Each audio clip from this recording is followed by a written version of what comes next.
जो supreme court इसका ऊपर जो रोक गया है वो एक बहुत कमजोर रीजन से रोका गया है। ये कमजोर रीजन इसीलिए है जाति से बंटवारा होता है, मतलब वो जाति को लेके सब लोग डिवाइड होता है सोसाइटी का अंदर।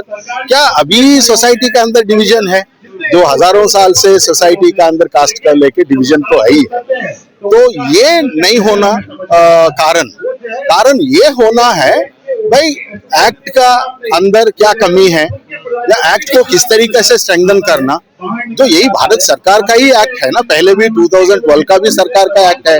उसके बाद 2023 में स्टूडेंट ग्रीवेंस का एक गाइडलाइंस भी लेके आया, उसमें भी ओबीसी का जिक्र था। तभी भी कुछ वो इतना हंगामा नहीं हुआ। फिर ड्राफ्ट एक्ट में ओबीसी का नहीं था।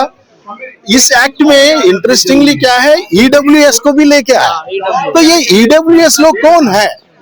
ये ईडब्ल्यूएस लोग कोई भी जाति, वो जो other than SC ST OBC वो हो सकता है, ठीक है। इसमें कहीं भी ये नहीं लिखा दलित महिला लोगों का भी, वो इन जनरल महिला, डिसेबिलिटी, ये हर तरीका सोशल ग्रुप्स है, उसमें वो शामिल किया गया है एक्ट का अंदर। इसमें मुद्दे ही नहीं है। लेकिन सर हमेशा देखा गया है कि सरकार अगर कोई कानून एक्ट या नियम बनाती है तो कोर्ट में उसे बड़े अच्छे से डिफेंड करती है, लेकिन कल पहली बार ऐसा हुआ कि सरकारी वकील ने कोई जवाब ही नहीं दिया सर। तो इसलिए ना सरकार अपना जो डिसीजन है उसका ऊपर खड़ा होना बहुत जरूरी है। जब सरकार अपना डिसीजन का ऊपर खड़ा नहीं हो रहा है तो मतलब कहीं ना कहीं एक फोर्स जो है इसका पीछे, जो कहीं ना कहीं एक पॉलिटिक्स का शिकार हो रहा है सरकार भी। तो फ्यूचर में भी सरकार इसका ऊपर खड़ा होना बहुत जरूरी है। ये कहा गया समझो की तरफ से कि भाई देखिए इसका दुरुपयोग होगा, हमारे ऊपर झूठे आरोप लगाए जाएंगे, हमारे बच्चों को टॉर्चर किया जाएगा। देखिए, जो जहाँ पे मेजॉरिटी डिस्क्रिमिनेशन जो लोग करता है वो लोग बोल रहे हैं हमारा ऊपर डिस्क्रिमिनेशन होगा। मेरा ये किताब जो लिखा मैंने लगभग 15 साल रिसर्च किया, जो मेरा किताब ने क्लियर कटली ये बताया विश्वविद्यालयों का अंदर SC स्टूडेंट्स के ऊपर किस तरीके से डिस्क्रिमिनेशन होता है। तो ये जो वो फॉल्स केसेस है तो एक्शन तो नहीं होगा। दूसरा चीज है, इसलिए मैं बोलता हूँ इसका एक लीगल सैंक्टिटी मिला तो, जैसा रैगिंग है, रैगिंग में कोई भी जाति हो, रैगिंग करने का साबुत हो गया तो उसको पनिशमेंट मिलता है, कोई भी जाति हो। तो उस तरीके से इसको भी एक लीगल सैंक्टिटी मिला तो फॉल्स कंप्लेंट के ऊपर भी एक्शन होता है। तो वो क्यों हम बोल रहा है? झूठे आरोप या झूठी शिकायत करने वाले कहाँ है, कितना है? देखिए कहाँ है, कितना है? मेरा किताब प्रूव किया भाई, 600 स्टूडेंट्स का इंटरव्यू लेके मैंने प्रूव किया SC स्टूडेंट्स किस तरीके से भेदभाव का शिकार होता है। आपके पास क्या आंकड़ा है? आपके पास क्या? ऐसा है तो यूनिवर्सिटीज का अंदर अभी तक जितना भी सवर्ण प्रोफेसर है, सवर्ण वाइस चांसलर है, अभी तक बहुत कार्रवाई करते थे। मतलब जहाँ डिस्क्रिमिनेशन नहीं है वहाँ पे कार्रवाई नहीं है। तो ये फॉल्स केसेस का मामला कैसे आ रहा है मुझे समझ में नहीं आया।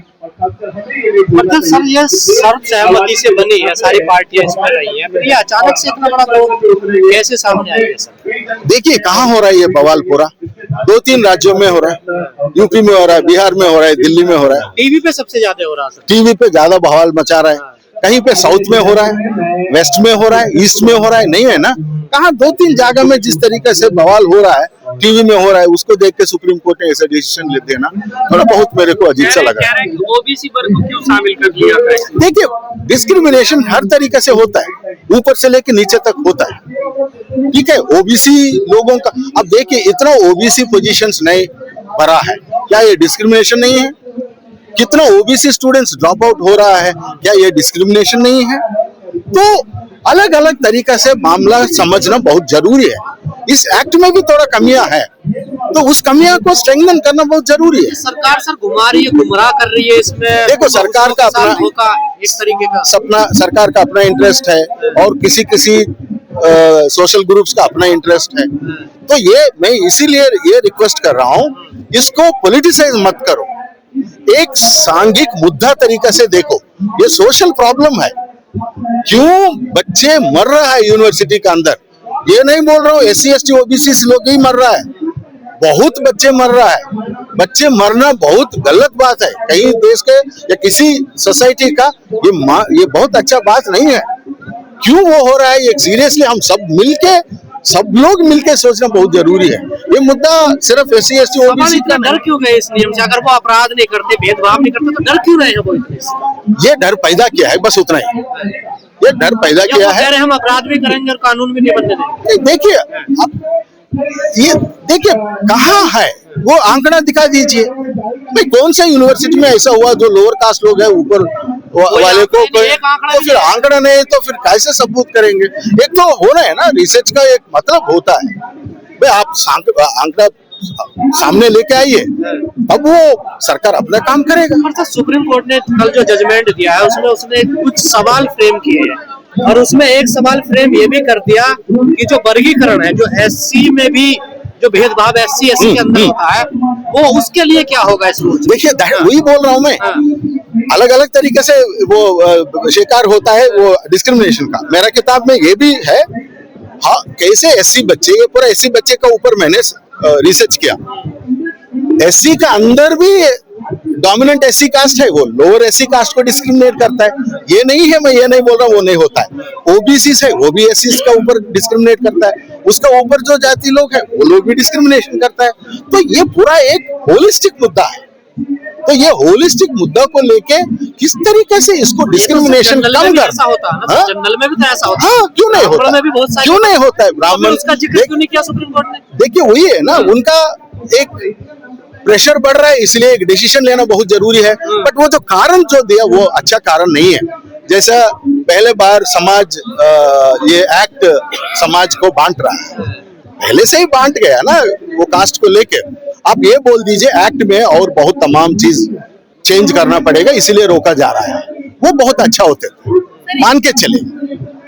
ये जो बोलना जाति से वो एक्ट से समाज में बांट मतलब डिवीजन ला रहा है, वो सही कारण नहीं है। चित्रा त्रिपाठी कह रही है कि ठाकुर ब्राह्मण जीत गए और देश को बांटने वाले हार गए।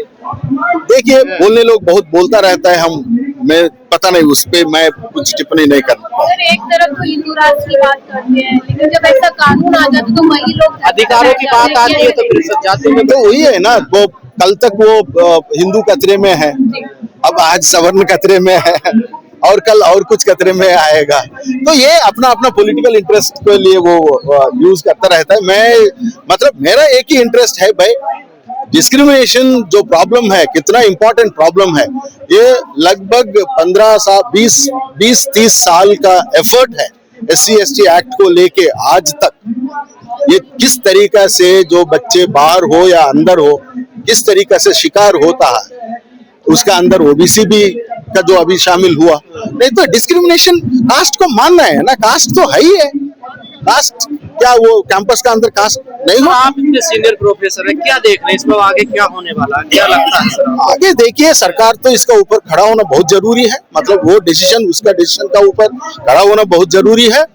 पॉलिटिक्स नहीं करना इसको एक सोशल प्रॉब्लम का रूप से देख के इसको एड्रेस करना बहुत है। दलित पिछड़े नेताओं का भी तो अब रवैया चेंज हो गया ना सरकार से। नहीं सब होगा, मोमेंटम बढ़ेगा। जब ऐसे 13 पॉइंट रोस्टर पे भी हमने इतना वो लड़ाई किया तो मोमेंटम बढ़ रहा है, उनका ऊपर भी दबाव आएगा भाई तुम मुंह खोलो। वो जो सिविल सोसाइटी का अंदर वो जो लोग प्रोटेस्ट कर रहे हैं तो आप भी बोलना पड़ेगा। सर लोग कहते हैं भेदभाव नहीं होता, तो सरेआम मोदी जी की जाति और भेदभाव क्यों नहीं होता? हर जगह में भेदभाव है। कहीं पे कितना जजेस है SC जजेस, कितना OBC जजेस है, कितना ST जजेस है, कितना महिला जजेस है। तो खास हर जगह में है, खासकर बड़ा बड़ा विश्वविद्यालय इंस्टीट्यूट जो है जुडिशियरी और एग्जीक्यूटिव और एकेडमिक्स, इसमें कास्ट बहुत। देखिए ये मुद्दा अभी का बात नहीं है, 2011-12 से जो एक्ट जो है पुराना एक्ट है वो बेसिकली डिस्क्रिमिनेशन का मुद्दा जो है वो 2012 से ये कंटिन्यूअसली हो रहा है। बीच में सरकार जब भी जरूरत पड़ा तो ये गाइडलाइंस का कभी कभी वो उसमें जो ऐड करना वो ऐड करता रहा था, वो आया है। तो अभी